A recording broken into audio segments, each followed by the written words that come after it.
당연히 제가 우리 이용식 회장님께서 부탁할 때 맞는 이야기고, 그런데 제가 직전 회장이 하는 그 관례를 제가 잊어버렸습니다. 그리고 이제 요청받은 인터벌이 좀 짧았어요. 그래서 첫 번째 좀 어폴로지 사유를 좀 삼고 싶고, 또 하나는 설교 중에 제일 어려운 게 어린이 설교하고 제가 생각하기에 이 5분 설교 같습니다. 정말 어렵습니다. 혹여나 5분을 조금 넘기더라도 여러분들께서 좀 양해해 주시기를 부탁드립니다. 뭐 원고 그냥 없이 그냥 바로 하도록 하겠습니다. 여기 요한복음 3장 16절의 주제는 하나님의 사랑이죠. 그런데 이 사랑이라는 게 정말 흔한 것 같아요. 아까 우리 제 강의 끝날 때도, 문답 끝날 때도 목사님과 사모님 간의 사랑을 얘기했잖아요. 우리 아까 끝날 때, 처음에 끝날 때 마지막 곡에 난 예수를 사랑한다. 찬양에서도 사랑이고, 드라마에서도 사랑, 시에서도 사랑, 소설에서도 사랑, 영화에서도 사랑. 뭐 아무튼 사랑은 굉장히 진부한 것 같아요. 그런데 그럼에도 불구하고 우리가 보면 이 사랑에 대해서 사랑이 뭘까라고 정의할 때 이게 참 쉽지 않습니다. 물론 풀어서 체계적으로 나름대로 시도해서 설명하는 것은 나름대로 의미도 있고 전달할 수 있겠지만, 한마디로 그렇게 정의하는 게 참 쉽지 않아요. 기본적인 이유로는 사랑이 명사지만 사실 내용은 동사입니다. 누구 대상을 두고 누군가에게 무엇을 하는 것이 사랑으로 정의돼야 되니까 한마디로 하는 게 쉽지 않은 건 사실입니다만, 제가 보기에 더 큰 이유는 사랑이라는 게 개념이 굉장히 모호해요. 구체적이지 않아요. 클리어하지 않다는 거죠. 왜 그럴까? 가만히 생각해보면 우리가 살아가면서 사랑을 보는 게 참 쉽지 않습니다. 사랑을 체험하는 게 쉽지 않습니다. 그러니까 오리지널 사랑이죠. 원형적인 사랑, 참된 사랑, 진짜 사랑, 성숙한 사랑. 우리가 살아가면서 하나님께서 우리를 사랑하시는데 아들을 보내셨잖아요. 그 아들을 희생시키시면서까지 우리를 사랑하시는 그런 종류의 사랑은 적어도 우리 눈으로 보는 것은 본 적이 없죠. 적어도 우리 귀로 들어본 적이 없어요. 바울 사도도 말씀하죠. 가끔 가다가 선인을 위해서 희생하는 것은 우리가 어쩌다가 볼 수 있죠. 그러나 죄인을 위해서 누군가 희생한다? 그런 게 어디 있느냐? 이제 그렇게 반문을 하죠. 하나님의 사랑은 그런 고차원적인 사랑이요. 그 사랑은 깊이와 넓이에 있어서 너무나 엄청나기 때문에, 그래서 어쩌면 우리 이해에 밖에 있는 것은 당연하게 생각해요. 경험할 수 없고, 들을 수 없고, 볼 수 없고, 그리고 그 밖에 우리가 생각하기 어려운 그런 차원의 사랑이죠. 그러니까 우리가 사랑을 생각할 때 하나님의 사랑을 생각하면 그것이 좀 구체적이지 않고 모호하게 느끼는 것도 어떤 의미에서는 당연할 것입니다. 우리가 이 하나님의 사랑에 대해서 무수히 많이 듣습니다. 그 하나님의 사랑은 어떤 것일까? 오늘 여기 지금 요한복음 3장 16절은 신약 구약을 다 합해서 요약을 하라 그러면 가장 대표적으로 서머리한 구절로 요한복음 3장 16절을 말하죠. 하나님이 세상을 이처럼 사랑하사. 사랑 이야기입니다. 이 사랑이 어떤 사랑일까? 여기 보니까 영어로는 이게 분명해요. For God so loved the world that He gave His only and one Son. 그렇게 돼 있어요. 버전마다 단어는 약간 틀리지만 여기서 이제 우리가 주목하는 게 뭐냐면 so that 용법입니다. 예전에 저랑 뭐 연배가 비슷하신 분 아니면 뭐 좀 많으신 분도 마찬가지인데 성문종합용어에 so that 용법 하면은 뭐 거기 설명한 게 있죠. 주목할 게 두 가지가 있어요. 하나는 뭐냐면 so that은 강조할 때 사용하는 거죠. 그래서 that 이하를 강조할 때 so that 용법을 사용하고, 또 한 가지는 뭐냐면 that 이하는 설명하는 거죠. 그래서 so하고 강조한 것이 무슨 내용이냐 그래서 that 이하로 하잖아요. 오늘 여기 우리가 보는 구절에서 God so loved the world, 하나님의 사랑을 말하고 있어요. 이 사랑은 가장 하나님의 사랑이 흔하게 많이 나타나죠. 매일 하나님의 사랑이 없이 우리는 살 수가 없어요. 심지어 하나님께서 은혜를 베푸시는 것도 그 바탕은 하나님의 사랑일 것입니다. 근데 그렇게 흔한 하나님의 사랑 가운데 가장 클라이맥스의 사랑, 가장 절정의 사랑, 가장 에센스의 사랑, 가장 핵심적인 사랑, 가장 굳건한 사랑이 무엇일까라고 우리가 질문해 보면 그 대답은 단연코 하나님께서 그의 아들을 우리에게 주셨다는 것입니다. 그 사랑이 어떤 사랑이길래 되게 여전히 모호합니다. 사실 이스라엘 백성들이 말이죠. 하나님의 사랑에 대해서 이런 질문을 해요. 말라기서 1장 1절 2절을 보면 하나님의 그 선지자 말라기의 말이라 그러면서 나오잖아요. 그들이 묻습니다. 하나님한테. 하나님이 우리를 사랑하셨다 하는데 하나님의 사랑이 도대체 어떻게 나타났나이까? 이렇게 질문을 해요. 근데 여러분, 이 질문은 어떻게 보면 굉장히 도발적이에요. 어떻게 보면은 어처구니가 없어요. 그들은 모든 열방 가운데 선택된 선민이었고 그것이 그들의 자부심의 근거였어요. 그리고 그들은 그 사랑 위에서 자신들이 하나님의 구원받은 백성이라는 것을 확신했어요. 그럼에도 불구하고 그들은 하나님 앞에 묻습니다. 하나님, 도대체 하나님이 우리를 사랑하셨다는데 그 사랑이 어디에 있습니까? 왜 그랬겠어요? 말라기 선지자가 그 질문을 할 때는 이스라엘 백성, 북왕국 이스라엘도 망했고 남왕국 유다도 망했죠. 그들의 자녀들은 끌려갔어요. 죽임을 당했어요. 포로로 됐어요. 그들은 눈물 속에 있었어요. 그런 슬픔과 절망 속에서 하나님을 향해 볼 때 하나님의 사랑은 도대체 어디에 있는 것입니까? 그런 상황 속에서 외침이죠. 그런데 우리가 살아갈 때 이런 질문, 이런 의심, 이런 외침은 얼마든지 우리 안에서도 발견되죠. 살아가다 평소에는 멀쩡하죠. 우리가 감사할 것도 많고 기뻐할 것도 많지만 그러나 살다 보면은 얼마나 의문 드는 게 많은지, 얼마나 고통이 심한지, 얼마나 탄식하지 않으면 감당할 수 없는지 이런 상황들이 있지 않습니까? 그럴 때 우리가 이제 하늘을 보고 하는 게 Why me? 왜 도대체 나를 못 살게 하십니까? 왜 그렇습니까? 하나님 나를 사랑하신다는데 그 사랑이 어디에 있습니까? 이게 깔린 거 아니겠습니까? 그 하나님의 사랑에 대해서 하나님이 대답을 하세요. 400년 뒤죠. 네. 하나님의 사랑이 도대체 어떻게 나타났습니까? 그런데 침묵하고 400년 후에 요한을 통해서 하나님은 이렇게 말씀하세요. 하나님이 세상을 이처럼 사랑하셨다는 거예요. 강조하는 거예요. 클라이맥스의 사랑이 어떤 사랑이냐? 독생자를 주셨습니다. 하나님이 세상을 이처럼 사랑하사 독생자를 주셨으니 누구든지 이를 믿는 자는 멸망치 않고 영생을 얻게 하려 하십니다. 이처럼 사랑해서 독생자를 주셨대요. 아니 그냥 보내셨으면 됐지요. 사실 성경에 보낸다는 표현이 많이 있지 않습니까? 그런데 여기서 특별히 요한은 하나님이 세상을 사랑하셔서 독생자를 주셨다고 표현해요. 왜 주셨을까요? 왜 주셨다고 표현했을까요? 그 이유는 하나님의 아들 영광 중에 있죠. 그분은 모든 천사들, 모든 만물들의 그런 존중의 대상이에요. 아버지께서 가장 귀하게 여기시는 분이에요. 그런데 그런 모든 것들을 뒤로 하고 기부합하는 거죠. 그리고 이 땅에 오셨어요. 그 생명을 주시기 위해서 그는 자신의 모든 능력과 영광과 권세를 다 포기하고 오신 거예요. 그래서 이 요한을 통해서 주님 하나님께서 말씀하시기를 내가 너희를 위해서 내 아들을 주었다고 표현한 것입니다. 정확히 말하면 그의 생명을 주신 것이죠. 십자가에서 죽임당하도록 주신 그 사랑. 여러분 여전히 저는 묻습니다. 하나님의 사랑이 뭘까? 사랑의 본질. 제가 이제 나름대로요 살아가면서 사랑이 뭘까 생각을 해봤어요. 근데 제가 깨달은 거는 사랑은 본질적으로 하나됨을 이루는 거구나. 저는 그런 생각으로 확신하게 됐어요. 사랑이란 뭐냐? 하나됨을 이루는 것. 그러니까 여러분 우리가 예전에 뭐 이해실 사모님 어성경할 때 제일 먼저 내가 너야 아담과 하와 창조기 이야기할 때 내가 너야 너는 나야. 이게 하나라는 거죠. 반점이 하나예요. 마음이 하나예요. 몸도 하나예요. 완전히 하나죠. 하나님이 우리를 사랑하셨다는 것은 하나됨을 이루는 거죠. 반대로 하나님이 사랑을 찾겠다는 것은 잃어버린 자를 내 안으로 부르셔서 하나로 만들겠다는 거죠. 그게 오늘 3장 16절의 이야기.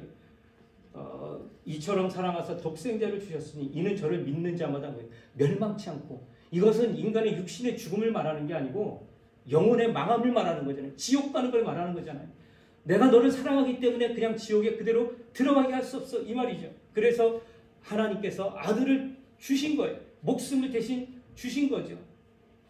우리가 이 사랑을 생각할 때 첫 번째 하나님의 사랑의 에센스의 그 의미의 첫 번째는 뭐냐면 용서하는 사랑이죠. 왜냐하면 로마서에 보면은 우리가 아직 죄인 되었을 때 그리스도께서 우리를 위하여 죽으심으로 하나님께서 우리에 대한 자기의 사랑을 보여 확증하셨느니라 그랬어요. 이게 영어로 confirm이거든요. 컨펌이라는 것은 어느 사실이나 진리에 대해서 그것이 맞아 라고 도장 찍는 것을 말해요. 근데 여기서 우리가 주목할 게 뭐냐면 아직 죄인 되었을 때, 정확히 말하면 우리 표현으로 하면 죄인이었을 때죠. 우리가 죄인인데도 불구하고 아버지께서 그의 아들을 죽이심으로 말미암아 우리에 대한 자기의 사랑을 확증하셨느니라. 하나님의 사랑에 확증시키는 요소에 가장 중요한 게 뭐냐면요, 용서하시는 사랑입니다. 그게 시작이에요. 왜냐하면 우리를 하나로 만들기 위해서는 우리가 다른 것을 구분해내는 거죠. 그러니까 우리가 죄인 되었을 때에서 죄의 대가는 사망이라고 그랬잖아요. 그것으로 죽을 수밖에 없는 우리를 다시 끌어들이기 위해서 아들을 주셨다는 것입니다. 이게 용서하시는 하나님 사랑의 에센스예요. 그런데 하나님의 사랑은 용서하는 사랑에 머물러 있지 않습니다. 우리 요한복음을 보면은 예수님께서 말씀하시죠. 내가 온 것은 양으로 생명을 얻게 하고 뭐예요? 더더 풍성하게 하려 합니다. 생명을 얻게 하는 게 구원 사건이라면 더더 풍성하게 하는 게 무엇이겠습니까? 그것은 회복시키는 것이요, 그것은 보충하는 것입니다. 하나님께서 우리를 구원하실 때 그냥 지옥까지만 내 저 끝에 있어도 상관없어, 지옥까지만 말어 라고 그것을 위해서 구원하신 게 아니라 너 나와 같이 살자는 거죠. 내 곁에 있으라는 거죠. 난 너를 품겠다는 거예요. 놓지 않겠다는 거죠. 이게 하나님의 사랑입니다. 그런데 그 사랑 속에는 회복의 사랑이 있습니다. 이제 시간이 짧으니까 제가 좀 간단하게 이제 마치겠습니다. 이제 최근에 우리 성도 한 분이 돌아가셨어요. 사실 여러분들이 아는 분이에요. 성호정 성도님.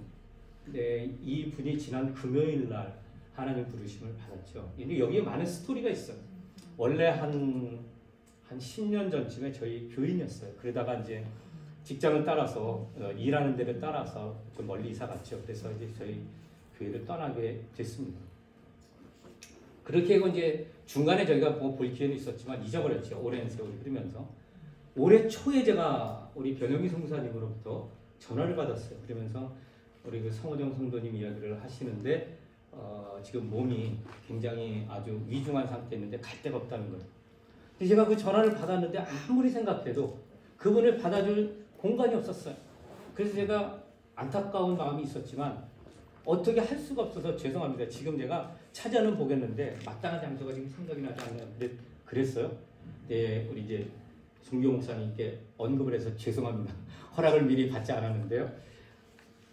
송 목사님한테 연락을 드렸어요. 그리고 거기 노숙자 사역들 쉼터에서 이렇게 송 목사님 정말 감사하게 받아주셨어요. 거기서 7개월을 지내게 됐습니다. 굉장히 수고를 많이 하셨죠. 이제 그렇게 해서 7개월 지나게 됐어요. 그런데 이제 그 점점 이제 병이 위중하게 되고 그 간암이었는데 말기였기 때문에 점점 악화되다가 너무 악화됐기 때문에 이제 병원에 입원하게 됐습니다. 그리고 이제 그때 비로소 제가 가보게 됐죠. 물론 그 전에 보긴 봤네요. 몇 번 보긴 봤네요. 근데 그렇게 해서 이제 만나고 그 다음에 그분이 원래 우리 교인이었었거든요. 그래서 아마 이제 마지막을 그렇게 하고 아는 분들도 여러분들이 있으니까 그래서 이제 우리 교회로 오시겠다고 아마 그랬던 것 같아요. 그래서 이제 그렇게 하고 우리 교우들이 또 가서 뭐 인사도 하고 뭐 나눔도 하고 그랬습니다. 저도 이제 여러 번 찾아다니면서 제가 보기에 이제 굉장히 위중한 상태라서 제가 막 복음도 전하고 믿음 확신도 점검하고 그런 시간이 그 전에 있었어요. 근데 제가 이제 시간이 쭉 지나다가 정말 얼마 남지 않았다 그래요. 그 전전날 제가 그렇게 갔었는데 그리고 나서 돌아가시는 지난 금요일 날 아침에 제가 이렇게 우리 그 성호정 성도님이 저한테 전화를 했어요. 근데 정말로 우습게도 잘못 전화한 거예요. 우리 변성사님한테 전화하려는데 잘못했어요. 근데 목소리가 너무 생생한 거예요. 그래서 제가 잘못 걸었다고 그러면서 다시 걸겠다 해서 그러시라고. 근데 여러분 그러고 나서 또 조금 있다 또 잘못 걸었어요. 그래서 이게 웬일이지? 그리고 제가 우리 성도님한테 그랬죠. 우리 교회 그때 집사님 제가 내일 오늘은 너무너무 바빠서 아무래도 시간을 낼 수가 없습니다. 내일 찾아뵙겠습니다. 그랬어요. 그러고 나서 제가 이제 그분을 위해서 기도를 했는데 너무 기가 막힌 거예요. 그분이 정말 힘든 인생을 살았어요. 제가 알거든요. 그리고 그 지점에 이를 때까지는 이루 말할 수 없는 그런 힘든 과정을 겪었죠. 제가 그 생각을 하면서 하나님한테 기도를 한 거예요. 하나님 제발 한 번만 기회를 주시라. 살려달라. 여러분 그렇게 기도할 때 그것은 그분이 죽는 게 두려워서 그게 절대 저는 아니에요. 하나님 품에 가면 좋은 거죠. 그분의 입장에서 보면 그렇습니다. 왜냐하면 너무 척박하니까. 그런데 저 마음속에는 그래도 하나님 얼굴을 뵈려면 주님을 위해 섬기고 그래도 가족과도 화해하고 그래도 뭔가 좀 하나님 앞에 나는 살면서 이것을 주님을 위해 했노라. 제 마음에는 그게 좀 있었으면 너무 좋겠어요. 그래서 하나님 제발 한 번만 기회를 주십시오. 제가 눈물로 기도했어요. 그런데 그러고 나서 한 2, 3분 있다가 제가 메시지를 받았어요. 그분이 소천했다고. 제가 정말 깜짝 놀랐어요. 아니 조금 전에도 내가 대화를 했는데 이게 도대체 뭐지? 근데 여러분 그래서 제가 그러고 나서 감정적으로 수습이 안 되는 거예요. 이게 하나님 그래도 제가 눈물로 그랬는데 그래서 제가 기도하면서 하나님한테 이건 원망도 아닌데 아무튼 하나님한테 기도를 한 거 퍼부은 거죠. 하나님 도대체 어째서 이러십니까? 제가 막 하나님한테 기도했어요. 근데요 하나님이 그 전에 제가 이분 낫게 해달라고 그렇게 기도할 때 한 소리를 안 하시더라고요. 저는 이런 기도를 할 때 하나님이 말씀하시는 것을 많이 들었거든요. 근데 한마디를 안 하세요. 그래서 제가 속으로 데리고 가시려나 보다. 그런 생각은 언뜻 들었어요. 그런데 그 순간에 하나님이 대답을 하시더라고요. 그리고 나서 데려가시고 나서 그 소식 듣자마자 제가 막 어째서 이러시냐고 막 그냥 그랬더니 하나님 대답하시는데 제 이름을 부르세요. 태어나 그랬더니 성호정 집사 데려가서 네 마음이 슬프지 하나님이 하시는 거 막 그랬어요. 어째서 데려갔습니까? 그런데 하나님께서 그러세요. 내가 내 마음을 안다. 내가 너의 마음을 안다. 그러면서 하나님이 한 말씀 더 하세요. 그런데 너는 내 마음을 알겠느냐? 그러세요. 너는 내 마음을 이해하겠느냐? 그러세요. 제가 이러면서 깜짝 놀랐어요. 어째서 이러십니까? 하나님 앞에 하소연하고 하나님 아시지 않습니까? 막 그런데 하나님이 제 마음을 아신대요. 그러면서 너는 내 마음을 아느냐? 그러세요. 그러면서 하시는 말씀이 뭐냐면 나는 이 아들을 사랑하기 때문에 데려갔다. 그러나 나는 하루에도 수많은 영혼들을 잃어버린다. 여러분 하나님의 눈에는 잃어버리는 수많은 영혼들이 보이는 거예요. 그런데 우리에게 자유의지를 주셨잖아요. 선택할 수 있게 하셨잖아요. 그러니까 그런 사람들에 대해서 하나님이 네가 선택을 해. 네가 믿음으로 나를 영접하면 내가 너를 구원할 거야 하시지만 그러나 잃어버린 영혼들에 대해서 하나님은 여전히 가슴 아파하시더래요. 그러면서 주님께서 나는 하루에도 수많은 영혼들을 잃어버리고 있어. 내가 이들을 위해서 말씀을 전할 수 있겠느냐? 찾아줄 수 있겠느냐? 여러분 제가 그 말씀을 듣는 순간에 저는 모든 게 다 정리가 되더라고요. 아니 하나님이 사랑하셔서 데려가셨으면 그만이죠. 우리도 뭐 다 그렇게 갈 인생들인데. 그러나 한 가지 마음속에 크게 남은 게 있었어요. 하나님 우리 영혼을 얼마나 사랑하시는지. 그 영혼들이 다 지옥에 빠지는 것을 그냥 보고 있지 않으시고 어떻게든지 구원하시기 위해서 그래서 택한 방법이 뭐예요? 아들을 주신 거잖아요. 그 아들을 십자가에 못 박아 죽게 하실 때 그 아버지의 찢어지는 마음, 여러분 이거는 사랑이 아니면 할 수 없는 거죠. 그런데 여러분 제가 이제 뭐 말씀 맺겠습니다. 한 가지만 더 말씀. 그렇게 주실 때 아들만 주신 게 아니고 아들이 승천한 다음에 누구를 주시나요? 성령을 주시잖아요. 성령을 주셔서 우리 안에 거하게 하십니다. 삼위일체 하나님이 아들을 주시고 그의 성령을 우리에게 부어주셨다면 이것은 그를 주신 것입니다. 하나님이 그를 우리에게 주셨어요. 이게 무엇입니까? 사랑인 거죠. 이로써 우리는 하나님이 우리와 하나 된 것을 확인할 수 있는 거죠. 성령의 역사를 통해서 확인할 수 있죠. 오늘 우리가 하나님의 사랑을 생각할 때 내가 뭐 이런 경험했다 저런 경험했다 이것으로 우리가 아쉬워하거나 안타까워하거나 하나님의 사랑을 의심할 것이 아니라 우리 안에 계신 성령, 우리를 위해서 죽으신 예수 그리스도 그분을 보면 하나님의 그 무한하신 사랑을 우리가 다는 알 수 없고 구체적으로 경험하는 것은 극히 일부라 할지라도 그러나 우리는 그 뒤에 존재하시는 하나님의 진한 오리지널 사랑을 확신할 수 있으리라 믿습니다. 이 사랑을 가지고 확신하면서 사역에 임하는 여러분과 제가 되기를 주님의 이름으로 축원합니다. 기도합시다.